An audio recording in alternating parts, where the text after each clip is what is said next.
আসসালামু আলাইকুম। সবার আগে বাছাই করা 10টি আন্তর্জাতিক খবর জানিয়ে দেব। প্রথমেই থাকছে শিরোনাম। তবে তার আগে অনুরোধ থাকবে ভিডিওটিতে একটি লাইক দিবেন।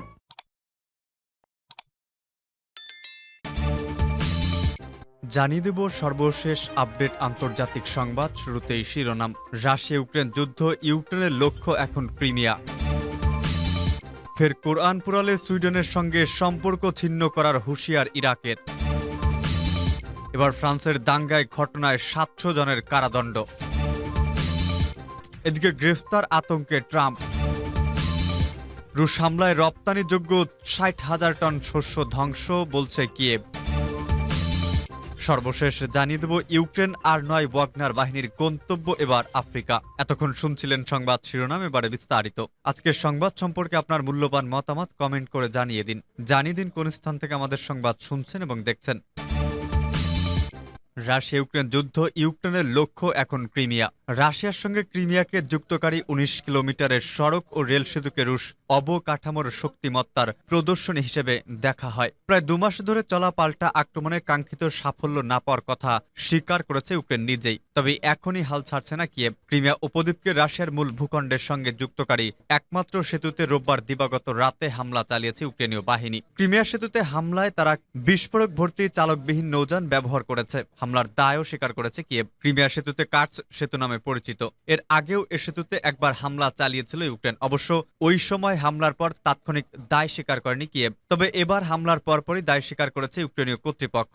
সাগরের ওপর 19 কিলোমিটারের সড়ক ও রেল সেতুটিতে রাশিয়ার অবকাঠামোর শক্তিমত্তার প্রদর্শনী হিসেবে দেখা হয়। 2018 সালে পুতিন নিজে সেতুটির উদ্বোধন করেছিলেন। গত বছরের ফেব্রুয়ারিতে শেষ দিকে ইউক্রেনে হামলা শুরু করে রাশিয়া। এরপর ওই বছরের 8 অক্টোবর ক্রিমিয়া সেতুতে প্রথম হামলার ঘটনা ঘটে। রোববার রাতে হামলার বিষয়ে ইউক্রেনের গোয়েন্দা সংস্থার একটি সূত্র বার্তা সংস্থা এএফপিকে বলেছে, কিয়েভের নৌবাহিনী ও গোয়েন্দা সংস্থা এসবিইউ চালকবিহীন নৌযান ব্যবহার করে বিশেষ এই অভিযান চালিয়েছে।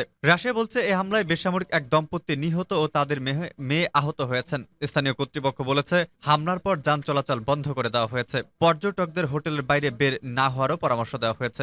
রাশিয়া 2014 সালে ইউক্রেনের কাছ থেকে ক্রিমিয়া দখল করে মূল ভূখণ্ডের সঙ্গে যুক্ত করে নেয়। ইউক্রেন উপদ্বীপটি ফিরিয়ে নেওয়ার অঙ্গীকার ব্যক্ত করেছে। যুদ্ধ শুরুর পর ক্রিমিয়া লক্ষ্য করে বেশ কয়েক দফা ক্ষেপণাস্ত্র ও ড্রোন হামলা চালিয়েছে ইউক্রেন। জুন মাসের শুরুতে বহুল আলোচিত পাল্টা আক্রমণ শুরুর পর ক্রিমিয়ায় এ ধরনের হামলা জোরদার করেছে কিয়েভ, যদিও অধিকাংশ হামলা প্রতিহত করার দাবি করেছে রাশিয়া। ফের কোরআন পোড়ালে সুইডেনের সঙ্গে সম্পর্ক ছিন্ন করার হুঁশিয়ার ইরাকের। সম্প্রতি সুইডেনে কোরআন পোড়ানোকে কেন্দ্র করে মুসলিম বিশ্বে উত্তেজনা বিরাজ করছে।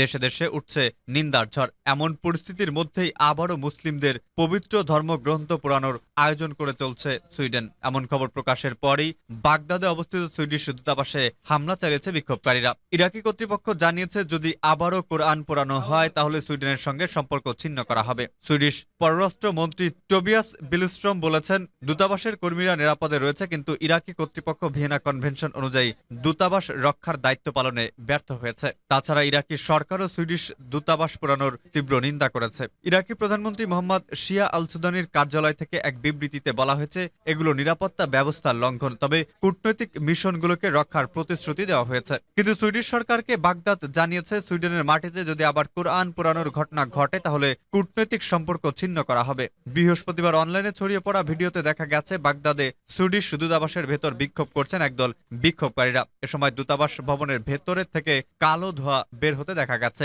সুইডেনের সম্প্রতি তথাকথিত বাক স্বাধীনতার নামে একের পর এক কোরআন পোড়ানোর ঘটনায় প্রতিবাদের ঝড় উঠেছে মুসলিম বিশ্বে। দেশের সুইডিশ কূটনীতিকদের ডেকে কঠোর ভাষায় নিন্দা জানানো হয়েছে। ইসলাম বিদ্বেষী পদক্ষেপের বিষয়ে সতর্ক করা হয়েছে সুইডিশ সরকারকেও। এই ইস্যুতে জরুরি বৈঠকে বসেছিল জাতিসংঘ। গত 28 জুন পবিত্র ঈদুল আজহার দিন সুইডেনের রাজধানী স্টকহোমের প্রধান মসজিদের বাইরে মুসলিমদের পবিত্র ধর্মগ্রন্থ কোরআনে আগুন ধরিয়ে বিক্ষোভ করেন এক ব্যক্তি। এর জন্য তাকে অনুমতি দিয়েছিল সুইডিশ পুলিশ। এর পরপরই প্রতিবাদে উত্তাল হয়ে ওঠে মুসলিম বিশ্ব। মধ্যপ্রাচ্য সহ অসংখ্য দেশ এই ঘটনার নিন্দায় সরব হয়ে ওঠে এবং স্টকহোমকে ধর্মীয় বিদ্বেষের বিরুদ্ধে কঠোর ব্যবস্থা নেওয়ার আহ্বান জানায়। ফ্রান্সের দাঙ্গার ঘটনায় ৭০০ জনের কারাদণ্ড। ফ্রান্সে গত মাসে ছড়িয়ে পড়া দাঙ্গার ঘটনায় ৭০০ জনের বেশি মানুষকে কারাদণ্ড দেওয়া হয়েছে। বুধবার দেশটির বিচার বিষয়ক মন্ত্রী এরিক দিপো মোরেত্তি এ তথ্য জানিয়েছেন। দাঙ্গার ঘটনায় এ পর্যন্ত মোট ১,২৭৮টি রায় দেওয়া হয়েছে। এসব রায়ে ৯৫% আসামি ভাঙচুর, চুরি, অগ্নিসংযোগ ও পুলিশের ওপর হামলার মতো ঘটনায় দোষী সাব্যস্ত হয়েছেন। ইতোমধ্যে প্রায় ৬০০ জনকে কারাগারে পাঠানো হয়েছে বলে জানিয়েছে এরিক। তিনি বলেন, কারাগার বিধি মতে যারা ছোট অপরাধে যুক্ত তাদের ছেড়ে দেওয়া হতে পারে। এমন অবস্থায় সাধারণত সংশ্লিষ্ট অপরাধীদের গতিবিধির নজর রাখতে একটি ইলেকট্রনিক ব্রেসলেট পরিয়ে দেওয়া হয়। তিনি বলেন, জাতীয় শৃঙ্খলা পুনঃপ্রতিষ্ঠা করতে এমন ব্যবস্থা নেওয়া জরুরি ছিল। এরিক এই ঘটনায় জড়িত ব্যক্তিদের কঠোর সাজা দিতে আদালতের প্রতি আহ্বান জানিয়েছিলেন। এই বিচার কাজ চালাতে সাপ্তাহিক বন্ধের দিনও আদালত চালু রাখার ঘটনা ঘটেছে। তবে দ্রুত সময়ের মধ্যে এই ধরনের ঘটনার বিচার কাজ শেষ করার উদ্বেগ জানিয়েছে অনেকেই। তাদের মতে, তাড়াহুড়ো করে বিচার কাজ শেষ করায় প্রথমবারের মতো অপরাধের সঙ্গে জড়িয়ে পড়া ব্যক্তিরাও কঠিন শাস্তির মুখোমুখি হতে পারেন। গ্রেফতার ব্যক্তিদের মধ্যে ৩,৭০০ জনের বেশির গড় বয়স ১৭ বছর। অপ্রাপ্ত বয়স্ক হিসেবে তাদের বিচার কাজ চলছে শিশু আদালতে। স্বরাষ্ট্রমন্ত্রী জেরাল্ড দারমানা বলেছেন, গ্রেফতার কিশোরদের ৬০%-এর পূর্ববর্তী কোনো অপরাধের তথ্য নেই। গত ২৭ জুন রাজধানী প্যারিসের নতে শহরের একটি তল্লাশি চৌকিতে পুলিশের উপর গুলিতে নিহত হয় আলজেরিয়ান বংশোদ্ভূত কিশোর নাহেলেম। ওই ঘটনা ছড়িয়ে পড়ার ৪ রাতের দাঙ্গা সহিংসতায় রূপ নেয়। পরিস্থিতি নিয়ন্ত্রণে আনতে বিশেষ এলিট পুলিশ ও সাজোয়া যান সহ নিরাপত্তা বাহিনীর প্রায় ৪৫,০০০ সদস্য মোতায়েন করা হয়েছিল। প্রসঙ্গত ২০০৫ সালের পর এটি ছিল ফ্রান্সে কোনো বড় নগর সহিংসতার ঘটনা।